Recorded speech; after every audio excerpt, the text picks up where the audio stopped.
नमस्कार देवियों और सज्जनों, मध्य प्रदेश पर्यटन द्वारा प्रस्तुत ध्वनि एवं प्रकाश कार्यक्रम ग्वालियर नामा में आपका हार्दिक स्वागत है। आपसे सविनय निवेदन है कि शो के दौरान अपने मोबाइल फोन बंद रखें या एयरप्लेन मोड पर रखें। मैं हूँ गोपाचल, ग्वालियर का युगों पुराना पहरेदार पर्वत, इस इतिहास में डूबी धरती का अकेला साक्षी। मैंने क्या क्या नहीं देखा, मानव और मानवता की महत्वाकांक्षाओं की गगनचुंबी ऊंचाइयां और उसी मानव के पतन की अतल गहराइयां। मेरी आंखों के सामने ही युग बीते, राजा, रंक, वीर, योद्धा और मुक्त कंठ कवि जीवित इतिहास की पटकथा लिखते गुजर गए और अपनी अपनी भूमिकाएं अदा करते विदा हो गए। आज इस महान इतिहास के पन्नों में से एक कहानी मैं आपको सुनाता हूं। कहानी ऐसी है कि सरदार सूरज सेन जब कोढ़ के रोग से पीड़ित थे, तब एक बार वे अपने काफिले से अलग भटक गए और प्यास से व्याकुल होकर गिर गए। कोई मुझे पानी पिला दो। पूर्वाय गिरये पश्चिमायाद्रये नमः। ये गुरुदेव मेरी मदद कर सकते। गणानां पतये दीनाधिपतये नमः। मैं प्यास से व्याकुल हूँ, मेरी सहायता कीजिए। अवश्य पुत्र, आओ, मैं तुम्हें पास की एक शिला के पास लेकर चलता हूं, जहां एक गुप्त झरना है। आओ मेरे साथ, चलो।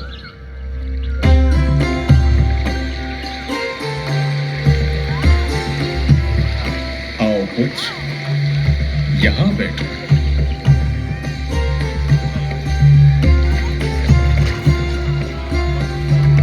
लो वत्स, इस कुंड के जल को ग्रहण करो, सब ठीक हो जाएगा।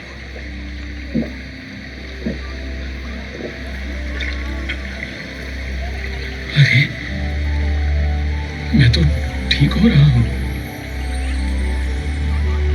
वहां मेरे हाथ पैर के सारे घाव ठीक हो रहे हैं। ये तो चमत्कार हो रहा है। मेरा शरीर एकदम ठीक हो रहा है। मैं पूर्ण रूप से स्वस्थ हो रहा हूं। मैं स्वस्थ हो रहा हूं। हे गुरुदेव, आपको मेरा शत शत नमन। ग्वालियर से होकर गुजरी और जाहिर है कि उनमें से कुछ अपनी छाप भी छोड़ गई। इस किले के निर्माण में कई राजाओं ने योगदान दिया, जैसे मिहिरकुल कन्नौज के यशोवर्मन, गुर्जर प्रतिहार राजा मिहिरभोज, कच्छप घाट वंश के राजा कीर्तिराज, हिंदवी स्वराज्य के योद्धा और हिंदुस्तान के पाटलिपुत्र राजर्षि महादजी सिंधिया।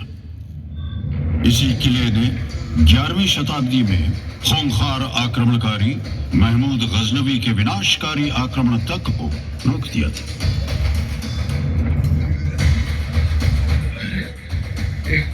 किला है या पहाड़ है? ये तो बिल्कुल नामुमकिन है। नहीं।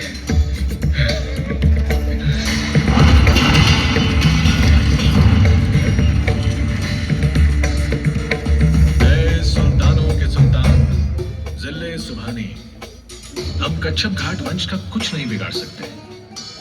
ये ग्वालियर का किला नाकाबिले तस्खीर है। संगलाक किला संगीन चट्टानों से घिरा हुआ है हुजूर।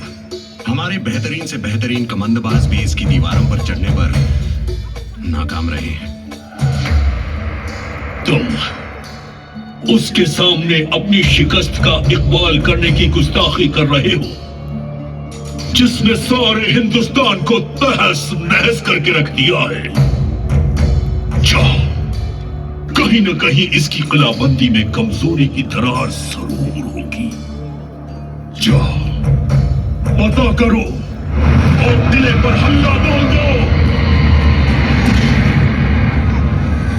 महमूद गजनवी के सिपाहियों ने लाख कोशिशें की, लेकिन हर बार नाकाम रहे। 4 दिन किले के इर्द गिर्द डेरा डालने के बाद भी कुछ कुछ हासिल नहीं हुआ।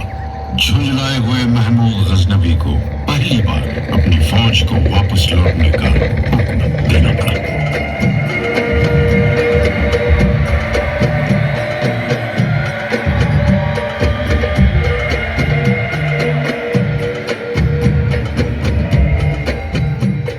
कच्छप घाट के वीर योद्धाओं को बार बार खतरों का सामना करना पड़ा।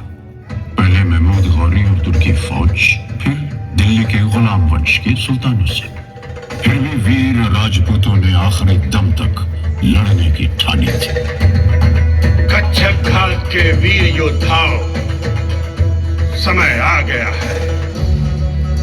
अब हमारे सामने एक ही रास्ता है, जिल्लत या मौत। जो दृढ़ राखे धर्म को, ते ही राखे करतार। जो दृढ़ राखे धर्म को, ते ही राखे करतार। जो दृढ़ राखे धर्म को, ते ही राखे करतार। ते ही राखे करतार। स्वामी, यदि आज इस किले के भाग्य में पराजय और महारानियों के अपमान की ही संभावना है, तो हम अपने ही हाथों इस जीवन का अंतिम वाक्य लिखेंगे। हाँ महाराज, पराजय से बेहतर मृत्यु को गले लगाना हमें मंजूर है। दासियों, जाओ, हमारे 16 श्रृंगार की तैयारी करो। सज सवर कर हम मृत्यु का आलिंगन करेंगे। जाइए महाराज, रणभूमि में जाइए। राजपूत वीरों की परंपरा के अनुसार अब हमारी भेंट स्वर्ग में ही होगी। राजपूत वीरांगनाओं, आपका साहस और शौर्य किसी भी महान राजपूत वीर से कम नहीं। और इसी के साथ अपनी आन और परंपरा के अनुसार महाराज और उनके वीर बाखुरे केसरिया बाना पहने रणभूमि में अपनी जान की बाजी लगाने के लिए चलती है। सैनिकों, कूच करो! आक्रमण!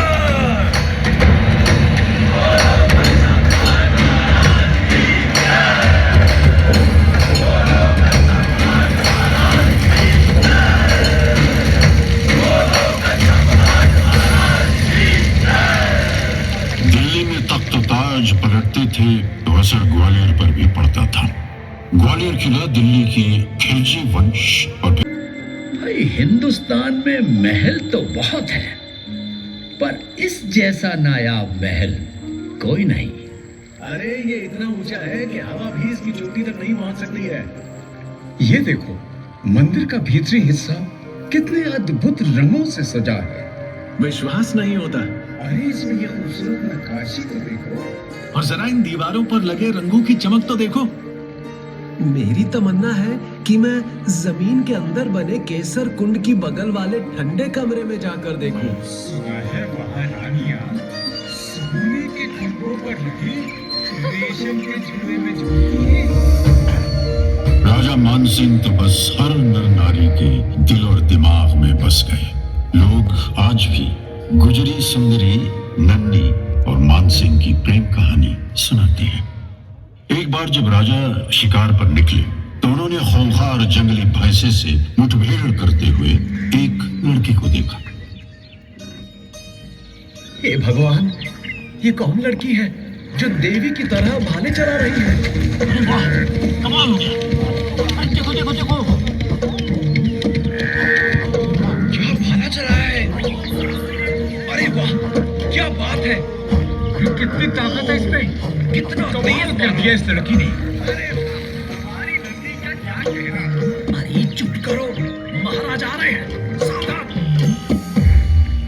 वाह, शाबाश। उस लड़की को हमारे पास लाया जाए। बहादुर और सुंदर लड़की, तुम्हारा नाम क्या है? मेरा नाम नन्ही है महाराज। लड़की, अदब से सिर झुका। तू महाराज से बात कर रही है। इसे ऐसे ही रहने दो। लड़की, तुम बहुत सुंदर हो।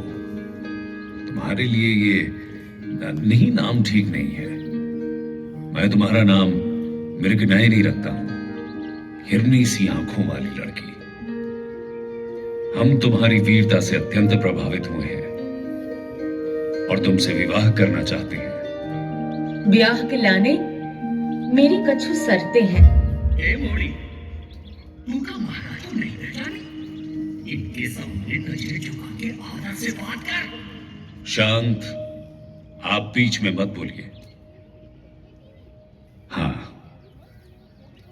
हम तुम्हारी शर्तें सुनना चाहेंगे, बताओ। महाराज, पहली शर्त, मैं न तो पर्दा में रहूंगी और ना ही एक ही महल में दूसरी रानिन के संग। ठीक है। दूसरी शर्त, हमारी साख नदी ही हमारी शक्ति को कारण है। यू नदी को पानी भी हमें ग्वालियर में चाहिए होगो। तीसरी शर्त, मैं हमेशा आपके साथ ही साथ रहूंगी और हर जगह आपके साथ ही चलूंगी, चाहे युद्ध ही क्यों न हो। आप जहां जहां जाओ मैं भी संग ही रहूंगी। मंजूर। राजा मान सिंह ने नन्ही की सारी शर्तों को मानते हुए उसे नए नाम से रानी मृगनयनी घोषित किया।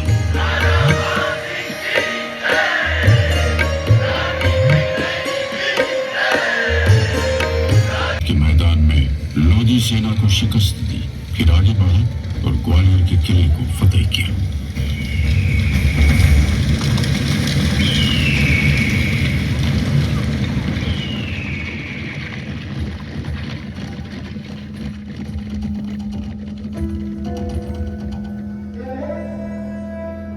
कभी युद्ध के साथ शांति और खून खराबे के साथ स्थिरता के दिन भी आए, जब तलवारों की खनखनाहट और युद्धों का उन्माद संगीत की लहरों और काव्य रस की सरिता में डूब गए। शेरशाह सूरी ने यह किला शहंशाह हुमायूं से छीन लिया था, मगर अकबर की अगुवाई में मुगलों ने इसे जीतकर वापस हथिया लिया।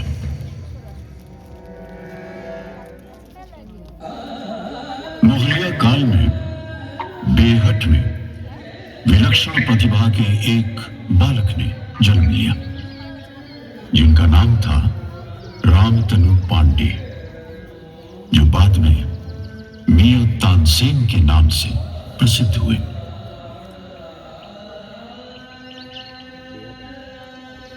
वे तानसेन थे जिनके कारण शहंशाह अकबर की आमद रंग बहार सी खिल उठती थी और जश्न का आगाज हुआ करता था।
खास फरमान जारी किया कि मुल्क के सभी मौसीकी कार उनके जनाजे में शामिल हों।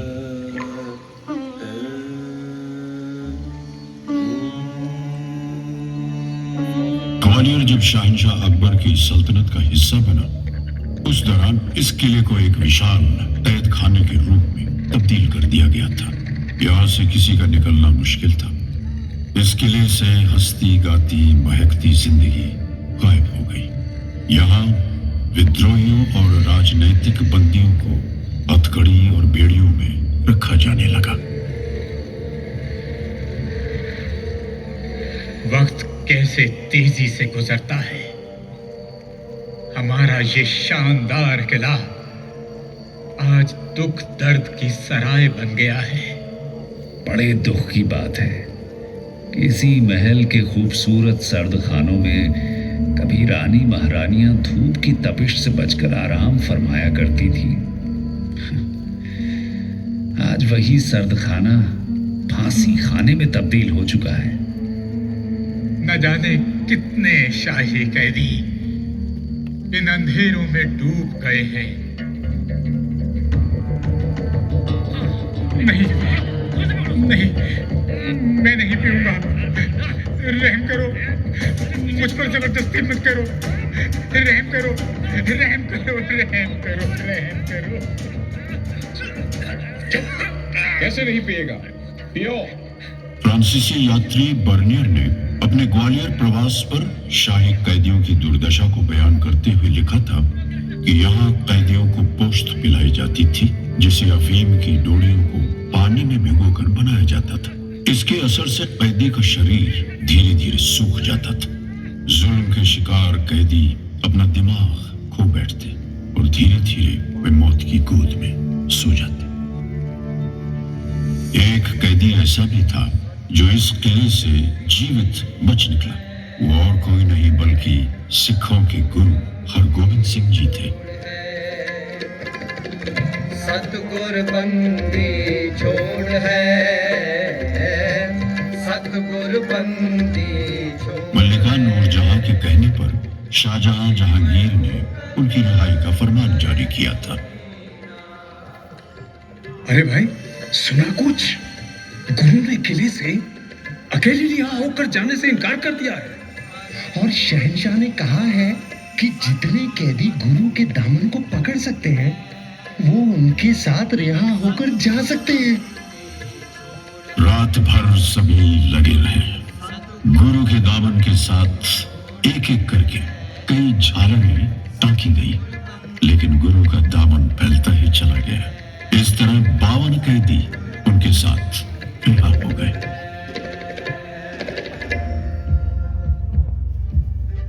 फिर कट्टर मुगल बादशाह औरंगजेब ने हिंदुस्तान भर में अपनी हुकूमत स्थापित करने की कोशिशों के तहत अनेक रियासतें जीती। मुगलिया फौज लेकर जब वो दक्कन पहुंचा तो वहां उसका मुकाबला केसरिया सिंह मराठा छत्रपति शिवाजी महाराज से हुआ, जिन्होंने हिंदवी स्वराज्य यानी आजाद भारत का झंडा बुलंद किया था। छत्रपति शिवाजी ने एक फौज बनाई थी जिसमें शूरवीर सिंधिया योद्धाओं समेत अन्य मराठा वीर जुड़े। छत्रपति के सपने को साकार करने के लिए मराठा रणवीर राणोजी सिंधिया मध्य भारत आए। उन्होंने मुगलों को हराया और उज्जैन को अपना गढ़ बनाया। महाकालेश्वर मंदिर का जीर्णोद्धार कराया। आज मुझे उज्जैन में महादेव का यह ध्वस्त महाकालेश्वर मंदिर देखकर रोना आ रहा है। बड़ी पीड़ा होती है कि 500 साल से उज्जैन नगरी में सिंहस्थ कुंभ का आयोजन बंद है। मैं मालवा का मराठा सूबेदार राणोजी सिंधिया यह आज्ञा देता हूं कि महादेव के इस मंदिर का जीर्णोद्धार होना चाहिए और उज्जैन में सिंहस्थ कुंभ फिर से शुरू किया जाएगा। बोलो हर हर महादेव, हर हर महादेव, हर हर महादेव।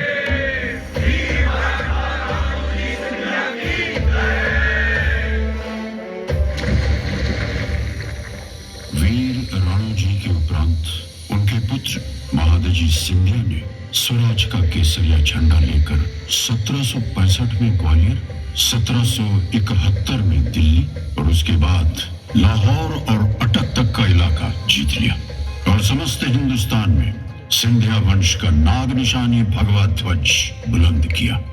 महादजी सिंधिया ने गुलाम भारत में फिर से स्वतंत्रता का डंका बजा दिया।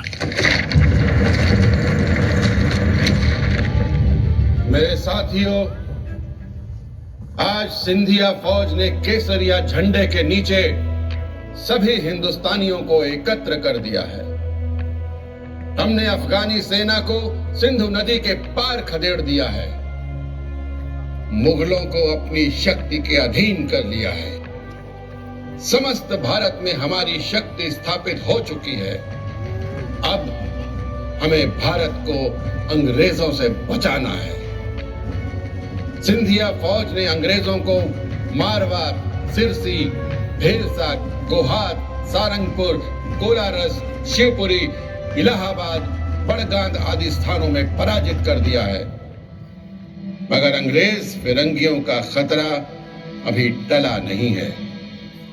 मैं महादजी सिंधिया आप सभी को आश्वस्त करता हूं, जब तक जीवित हूं अंग्रेजों से भारत को बचा कर रखूंगा। अरे सुनो भाई, क्या तुम जानते हो महादजी सिंधिया को पानीपत के मैदान में किसने बचाया? एक मुसलमान बिश्ती राणे खान ने। यही हमारा जीत। लेकिन बाद में महादजी सिंधिया ने किले पर पुनः कब्जा कर लिया। उनके उत्तराधिकारियों की सैन्य शक्ति से अंग्रेज लगातार परेशान रहे। 1843 में दोनों सेनाओं का महाराजपुर में मुकाबला हुआ। सिंधिया की फौज में एक तरफ मेरठ में मुट्ठी भर सिपाहियों ने देश भर में स्वतंत्रता संग्राम की चिंगारी जलाई, दूसरी तरफ मराठा महाराज सिंधिया के नुमाइंदों के साथ हुए गुप्त विचार विमर्श के अनुसार और उनके आमंत्रण पर वीर तात्या तोपे, राव साहेब पेशवा और झांसी की रानी लक्ष्मीबाई नेवालकर की सेनाओं ने ग्वालियर आकर विद्रोह की कमान संभाली। कहते हैं महारानी ताराबाई सिंधिया के कहने पर हमारे जांबाज क्रांतिकारियों के लिए सिंधिया कोषालय खोल दिया गया था।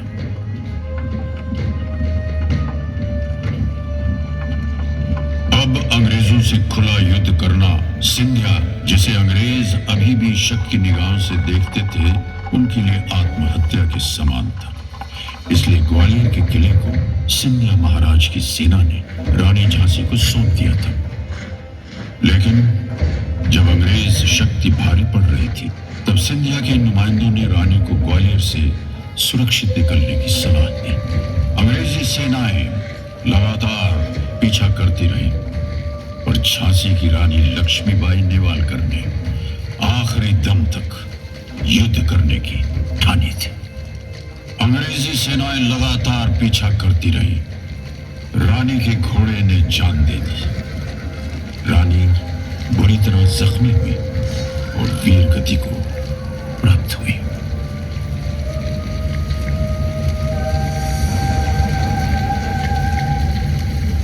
बाद के वर्षों में मराठा सिंधिया राजवंश